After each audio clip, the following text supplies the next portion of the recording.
이제 12장 이제 본격적으로 권징, 출교, 교회법에 입각하여 어떻게 치리하는가, 교회의 치리에 대한 이제 교회의 권한 세 가지가 있다 그랬어요. 뭐죠? 교리권, 교리를 공적으로 정리할 수 있다라는 거예요. 교리가 만들어지면 법을 만들 수 있어요. 입법권, 법이 만들어지면 치리를 행할 수 있어요. 사법권. 교회에 주신 3대 권이 교리권, 입법권, 사법권. 반드시 기억하셔야 됩니다. 이게 하나님의 교회에 주신 아주 소중한 그런 권위예요. 자, 그러면 교회의 권징은 어떤 식으로 집행이 되는가? 교회의 권징 주로 견책과 출교로 나타난다. 진정한 권징에서 열쇠의 권한은 어떤 것인가? 권징의 목적과 절차. 이렇게 해서 한번 같이 읽어봅니다. 교회의 권징에 대한 논의를 나는 여기까지 연기해왔으나 여기서도 간단히 논하고 나머지 점수로 넘어간다. 권징은 교회의 열쇠의 권한과 역적 제권을 의존한다. 교회의 권징은 열쇠권이라고 하는 바로 마태복음 16장 18장에 교회에다가 열쇠를 주셨다라고 했는데 바로 그 열쇠는 영적 재판관을 말하는 것이다. 그것은 물리적인 재판, 세상 재판이 아니라는 것이. 이걸 먼저 분명하게 하셔야 된다는 겁니다. 이걸 혼동하는 순간 자꾸 교회가 국가 흉내를 낸다고 하는, 국가처럼 행동하려고 하는 이런 일들이 벌어진다는 거예요. 자, 그러면 이제 교회 권징은 항상 조심하셔야 되는 게 양극단이 있겠죠? 엄격한 엄격주의. 여기서도 너무 과격하게 권징을 하는 거예요. 로마 가톨릭처럼 중세시대의 종교재판 형태가 이제 항상 우리는 조심해야 됩니다. 또 하나는 오늘날처럼 권징이 없어요. 권징 안 받으려고 해요. 교회도 안 하고 성도도 안 받으려고 해요. 권징하면 또 갈 교회가 수두룩하게 있어요. 평생 성도가 권징 받아본 적이 없어요. 이런 일들이 벌어진다는 거예요. 이 양극단을 조심하셔야 되고, 또 우리 안에 들어와서 그러면 권징을 한다는 것은 사법적 절차를 밟는 건데 국가적 사법적 절차와 비슷한 부분이 있고 또 다른 부분이 있는 거예요. 요거를 잘 구별할 줄 알아야 됩니다. 그래서 국가랑 비슷한 부분은 어떤 부분이고 또 그럼에도 불구하고 교회가 가지고 있는 고유한 성질은 또 무엇인지, 여기에서 이제 소위 말해서 신적 법의 권위 개념도 나오는 겁니다. 유소 디비눔이라고 하는 신적 권한, 신적 법, 이거를 어떤 방식으로 어디까지 어떤 형태로 취급할 것인가 라고 했을 때에 모든 내용들을 신적 권한으로 그렇게 집행하게 되면 굉장히 위험해집니다. 굉장히 극단적이 돼요. 그 신적 법, 신적 권한을 로마 가톨릭이 그렇게 집행한 거예요. 교황과 사제들이 행하는 것은 신적 권한입니다. 그런데 웨스민스터에서도 신적 권한 이렇게 표현을 해요. 그러다 보니까 도대체 그럼 우리는 그 권징의 절차와 방식들을 어떻게 신적 권위 개념으로 집행하는가? 왜? 교회의 사법적 재판 행동들은 모든 부분이 성경에 나와 있지 않단 말이에요. 만약에 A 성도가 잘못했어요. 그럼 이 성도에게 권면을 해야 될지, 수찬정지를 몇 번 할지 성경 어디에 있어요? 여기에 문제가 발생이 되는 거예요. 그래서 요게 이제 유스 디비눔이라고 하는 책도 최근에 나왔지만 사실은 이 유스 디비눔이라고 하는 책은 좋은 책이에요. 근데 이 유스 디비눔을 17세기 파라든가 이런 엄밀파 쪽에서 배웠던 그 목회자들이 너무 극단적으로 이렇게 개혁을 강조하는 방식에서 이 책을 사용하게 되면 자기들의 입장을 가장 대변해주는 책처럼 이 책이 그렇게 쓰여질 수 있어요. 그래서 아주 엄격한 개혁, 과격한 개혁, 극단적 개혁을 이렇게 마치 정당시 해주는 역사적 자료로서 마치 유스 디비눔이 그 곁에 서 있는 것처럼. 그러나 그런 형태의 책도 아니에요. 유스 디비눔은. 겨우 웨스민스터를 보조하고 웨스민스터를 보충하는 정도의 성격으로 있는 겁니다. 그 정도 범위 내에서 읽어내면 유스 디비눔 책에는 굉장히 훌륭한 책이에요. 꼭 읽어야 될 책입니다. 그러나 웨스민스터의 온건한 권징의 이 성격을 무시하고 과격한 권징, 엄격한 권징, 책망, 이런 식으로 유스 디비눔을 사용하게 되면 그 유스 디비눔을 잘못 오용한 거고 또 그건 제세례파적인 과격한 권징론으로 넘어갑니다. 그러니까 권징론에는 항상 역사 속에 도나티스파, 노바티안파, 초대교회 때는 그 순혈주의 개념이에요. 엄격한 권직론이에요. 제세례파, 그들도 엄격한 권징을 요구를 했던 겁니다. 루터나 칼빈은 온건한 권징을 했어요. 실제적으로. 그리고 온건한 개혁을 진행을 한 거고, 그게 마음에 안 든 겁니다. 그래서 급진개혁파, 엄격한 권징론파 이렇게 말을 하는 거예요. 자, 그러면 우리나라 일제시대 때의 그 사건도 역시 고신하고 맞물려 가면서 엄격하게 권징을 하기를 원했던 이제 이런 형태가 등장을 하고, 박형용 목사님이라든가 이런 분들은 가뜩이나 목회자도 없는 이런 형편에 목회자들을 너무 엄격하게 권징을 하게 되면 누가 설교를 해야 되느냐. 성도들은 지금 당장 설교자가 필요한 시점에, 이래서 이제 신사참배에 참여했던 목회자들을 어떤 방식으로 용서할 것인가에 대해서 좀 더 온건한 권징을 요구를 했고, 이제 거기에 좀 더 분명하고 좀 더 과감하게 이렇게 좀 더 권징을 하기를 원했던 분들은 결국 고신 쪽으로 그룹을 형성해서 하나의 형성이 됐던 거고, 또 그것도 못마땅해갖고 더 엄격하게 또 이렇게 뭐 끌고 가려고 했던 분들은 순장파라고 하는 형태, 순장파가 또 따로 있어요.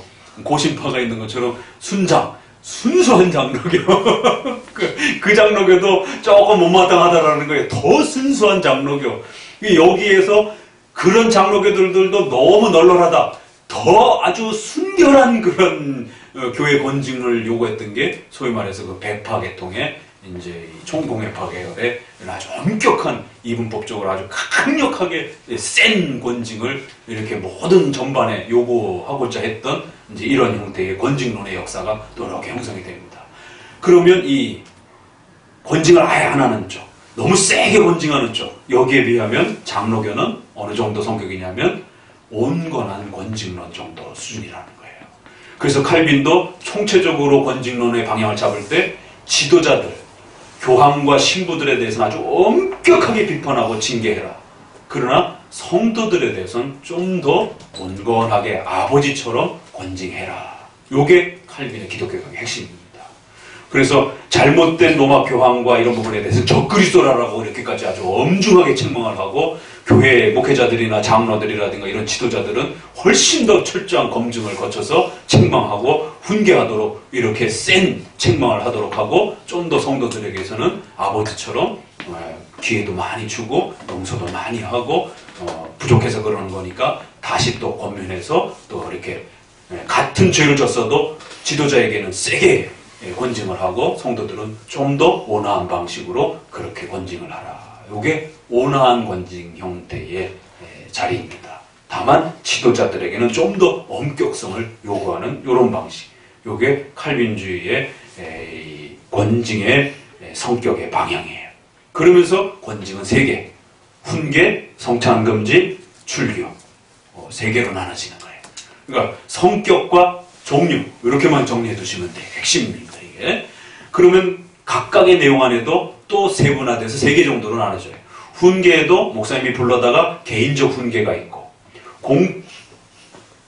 공적으로 책망하고 당회에서 불러다가 하는 공적 훈계가 있고, 그리고 세 번째, 그래도 말 안 들으면 광고를 통해 가지고 이 성도 이 부분에 대해서 잘못했으니까 반성하세요. 이렇게 훈계 광고가 있어요.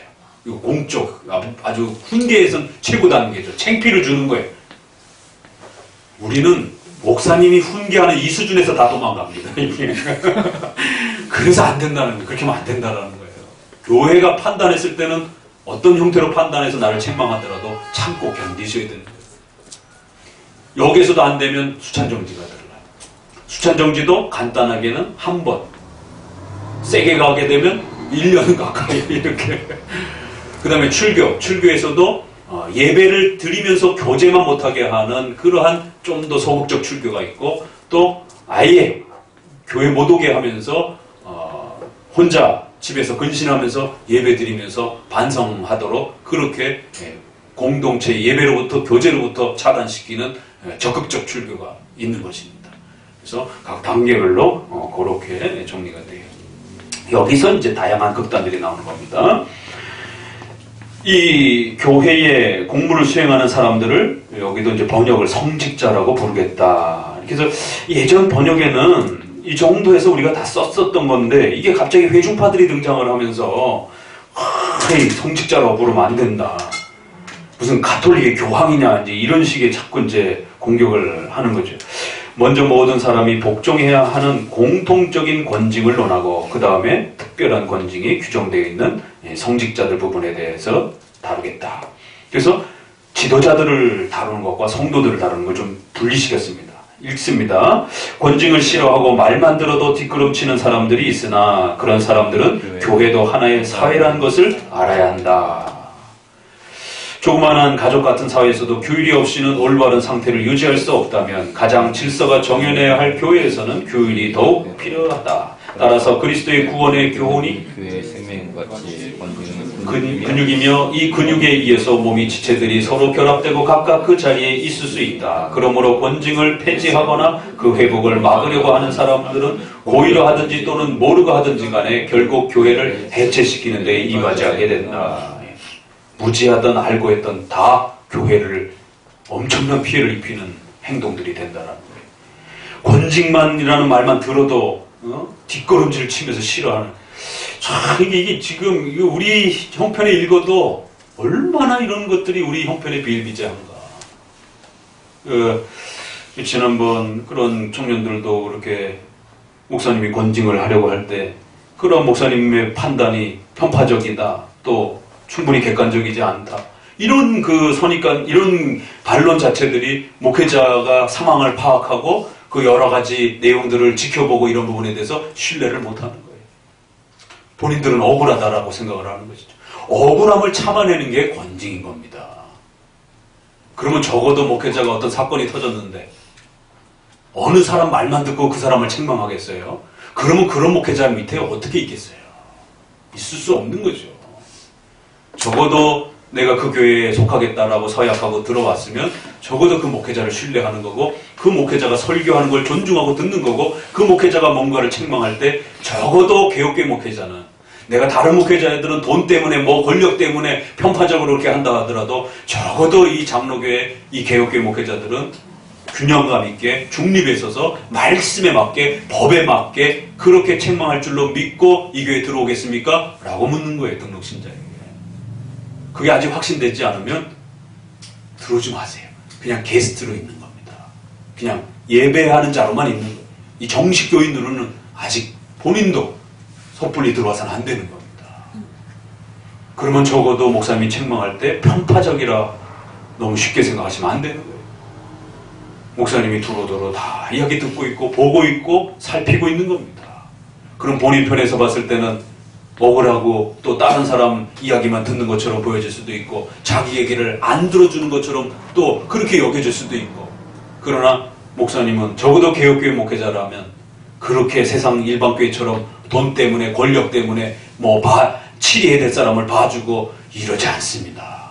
개혁교회 목회자들은 자존심 하나로 똘똘 뭉친 사람들이기 때문에 아무리 이 사업가가 와가지고 11조를 1000만원씩 하는 그런 성도가 들어와 있어도 법에 위근나고 하나님 말씀에 어긋난다라면 당신 나가세요 라고 말할 수 있는 게 개혁교회 목회자예요. 왜? 섭리로를 믿기 때문에. 그보다 더 좋은 성도 세울 수 있다는 걸 하나님 앞에서 믿는 자들이 개혁교회 성도들이에요. 일반 교회 목회자들은 그렇게 못합니다. 두려워서. 왕이 여기 앞에 앉았어도 당신 나가시고 성찬 참석 못합니다 라고 말할 수 있는 게 개혁교회 목회자들이에요. 자존심 하나로 여기까지 지켜온 겁니다.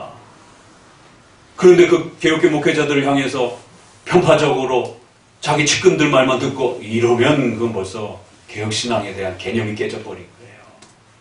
개혁교회 목회자들이 그런 분들이 아닙니다. 적어도 개혁교회를 하겠다라고 몸부림치고 있는 분들은 그 모든 부귀영화와 또 세상의 그러한 공식들을 다 포기하고 던지고 이 고생을 사서 하는 사람들이에요. 그래서 신비주의와 다른 방법으로 마케팅 방법으로 하면 얼마든지 빨리 더 부흥할 수 있었는데도 불구하고 조금 부족하던 아니면 저처럼 신학자이면서 조금 더 이렇게 균형이 잡혀있던 차이는 있을 수 있지만 그래도 개혁교회 하신다는 목회자들을 존중하셔야 되는 거예요.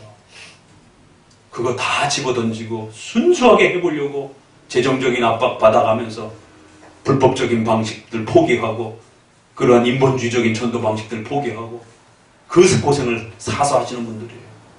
그래서 교회가 미자립되고 그 가난해도 그 자존심 하나 지키겠다라고 굶어가면서 그거 하는 분들입니다. 그런데 그런 분들을 향해 가지고 편파적으로 권징을 한다는 등 이러면 안 되는 거예요. 그래서 왜 칼빈이 권징이라는 말만 들어도 뒷걸음질 치면서 그렇게 싫어하는 아주 이게 이 신앙의 모습 속에 여실히 있다라는 겁니다. 그리고 고의로 했던 모르고 했던 간에 교회의 질서를 어지럽히게 되면 교회를 해체시키는 그런 교회를 공격하는 악한 행동들을 하신 것인 줄 아시라는 거예요. 그러면서 조금 내려가서 그러므로 권징은 같이 읽습니다. 그리스도의 교훈에 반대해서 날뛰는 사람들을 억제하며 길들이는 굴레와 같으며 나태한 사람들을 고무하는 박차와 같고 더 중한 타락에 빠진 사람들을 그리스도의 영에 유하함으로써 부드럽게 징벌하는 아버지의 매와 같다. 참, 이런 글을 읽으면서 어떻게 눈물이 안 납니까? 조직신학 책을 읽으면서 눈물을 흘려야 목회자가 되는 거예요. 성도들은 웨스민스터를 읽으면서 눈물을 흘려야 칼빈주의 성도가 되는 거고, 이제 목사님들이나 강도사님들은 조직신학 책까지 읽어가면서 이런 기독교 강의를 읽을 때 권징은 그리스도의 교훈에 반대하는 날뛰는 이 인간의 본성이라는 거예요. 이거를 억제할 수 있는 것은 바로 교회의 질서와 권징이라는 거예요. 그들을 잘 길들여서 그렇게 교회의 질서 안에 잘 그렇게 머무를 수 있도록, 나태한 사람들은 더 열심을 낼 수 있도록 그렇게 돕는 방편이 권징이기도 하고, 더 중한 타락에 빠진 사람들은 살려내는 방법이 권징이기도 하고, 이렇게 소중한 게 권징인데 교회도 돈 때문에 권징 안 하려고 하고, 어떤 그의 신분 때문에 권징 안 하려고 하고, 또 성도도 기분 나빠갖고 권징 안 받으려고 하고, 권징은 이렇게 그리스도께서 명령하시고 경건한 사람들이 항상 사용한 이 시정책은 권징뿐이다. 가슴이 울리는 글이에요, 이런 글들이. 야, 권징이 이렇게 소중한 거구나. 그런데 실제로 교회 재정에 결정적 영향을 끼치고 있고 또 11조를 많이 하고 이런 성도들 권징하기가 쉬울 것 같아요? 쉽지 않습니다. 신분이 높은 사람들을 많이 권징했다가 그 피해를, 권력의 피해를 또 받을 수 있잖아요. 쉬운 게 아닙니다. 칼빈주의적인 신관을 정확하게 가지고 있는 목회자만이 징계받으라라고 그 권력자를 징계하고 그 엄청난 재정으로 교회를 서포트하고 있는 사람을 징계하는 거예요. 왜? 당신 아니어도 얼마든지 다른 성도를 통해서, 다른 방식을 통해서 하나님이 이 교회 먹여 살릴 수 있다라고 하는 이거를 강력하게 가지신 당회만이, 목회자만이 그 성도를 강력하게 책망을 해서 출교까지 시킬 수 있는 겁니다. 만약에 그 성도 나가게 되면 교회가 완전히 월세도 못 내고 그냥 주저앉을 수도 있어요. 그래도 책망하는 겁니다. 그 책망 안 하면 교회 전체가 벌을 받는다라고 하는, 개인도 벌을 받고 교인들도 벌을 받고 당회도 벌을 받고 국가도 벌을 받는다. 이게 웨스민스터의 벌 받는 원리예요. 그래서 미연에 방지하기 위해서 결정적으로 그렇게 엄청난 재정을 담당하고 있어도 책망하고 내보내는 겁니다. 이게 장로교회의 힘인 거예요. 왜? 신분주의 때문에. 사람 보고 하는 게 아니에요. 목사님 보고 얼굴이 착하게 생겨가지고 목사님이 권징이나 할래나 이렇게 의심하시는 많은 분들이 있는데 그렇지 않습니다. 신학으로 들어가면, 평소에는 착하지만 신학으로 들어가면 하나님의 질서를 위배한다고, 교회를 위하려고 한다라면, 신의 영광을, 우리 성도들의 교제를 위하려고 한다라고 무섭게 목사님은 목숨을 내걸고 권징하는 사람입니다. 그게 칼빈주의 목회자이기 때문에. 그래서 신뢰하셔야 된다는 거예요. 사실 지난번에 우리 공동회에 했지만 지난번에 그렇게 권징을 받은 성도들도 상당한 부분의 11조를 감당했어요. 우리가 매달 들어오는 그 전 총 금액의 그래도 어느 정도 일정 부분 11조를 상당히 하셨어요. 보니까 기본 11조보다 좀 더 하시더라고요. 그 재정적인 혜택을 상당히 많이 받습니다. 그래도 권징한 거예요. 이게 칼빈주의 교회입니다. 그래서 칼빈주의의 권징을, 교회의 권징을 여러분 존중하시고 신뢰하시고 그 권징 아래 들어가는 것을 행복하게 생각하시고 결코 편파적이거나 결코 눈치 보고는 방식으로 세례요한이 눈치 봤으면 헤로당의 그 죄를 지적했겠어요? 칼빈주의 목회자만이 성도의 죄를 지적할 수 있어요. 일반교회 목회자는 돈, 권력 이런 문제 때문에 함부로 권징 못합니다. 그러나 신을 진짜 두려워하는 목회자만이 그 성도의 잘못을 지적할 수 있고 그 성도의 죄를 싸울 수 있는 거예요. 본인도 안 싸워요. 그런데 목회자만이 그 성도의 죄를 지적하고 보고 너희 죄 끊어내야 산다라고 달라붙어서 의사처럼 그렇게 그가 권징을 통해서라도 그 죄를 버릴 때까지 그를 보호하고 지키면서 그렇게 책망해 주는 겁니다. 인간은 그렇게 자기 마음대로 죄를 버릴 수 있는 존재가 아니에요. 그래서 하나님은 교회라고 하는 이 또 훌륭한 질서를 통해서 강력한 책망을 통해서 그 죄를 끊어낼 때까지 또 교회를 사용하시는 겁니다. 죄가 그렇게 무서운 겁니다. 그래서 칼빈주의 교회만이 또 그 성도에 숨겨져 있는 깊고 깊은 그렇게 찰싹 달라붙어 있는 그 죄를 마지막 순간까지 칼을 도려내서 그가 혹시라도 그 죄 때문에 죽을 수 있는 상처 때문에 죽을 수 있는 그 고름을 그 의사만이 온갖 욕을 먹어가면서 그 개인한테도 욕을 먹어가면서 그 고름을 잘라내는 걸 수 있는 거예요. 살릴 수 있는 겁니다. 이번 지난 사건을 통해서도 여러분들이 또 배우시고 신뢰하셔야 되는 거예요. 목사님 신뢰할 만하구나. 그래 눈치 보지 않으시는구나. 돈 때문에 흔들리지 않으시는구나. 권력 때문에 흔들리지 않으시는구나. 그렇기 때문에 이 칼빈주의의 이러한 권징과 이런 부분들은 교회 법대로 또 성경의 말씀에 또 웨스민스터 신앙 고백의 그 원칙의 아래에서 그게 벗어난 상태에서 권징을 한다면 그건 불법인 거죠. 그러나 적어도 칼빈주의 목회자들은 검증된 목회자들은 그거 하나 지키려고 자존심 걸면서 그렇게 살아가는 목회자들이에요. 그래서 존중받아야 된다는 겁니다. 그래서 그러한 목회자 아래서 뭐가 잘못됐다라고 책망받으면 신중하게 생각하셔야 된다. 다 큰 어른을 또 권력을 가진 사람을 또 자기 생계를 책임지고 있는 또 그런 성도들을 어떻게 책망하겠습니까? 책망 쉬운 게 아니에요. 당신이 나를 먹여 살리는 게 아니라 하나님이 나를 먹여 살린다라고 하는 이 신관과 섭리관이 분명히 있는 목회자만이 그 많은 돈을 갖고 있는 성도를 할지라도 그 죄를 버리십시오라고 책망할 수 있는 거예요. 그럴 때 그 성도가 그걸 깨닫고 자기 죄를 버리게 되면 어마어마한 성장을 이룩하게 되는 겁니다. 그러니까 칼빈주의는 배우면 배울수록 굉장히 멋있어요. 그런 분들이.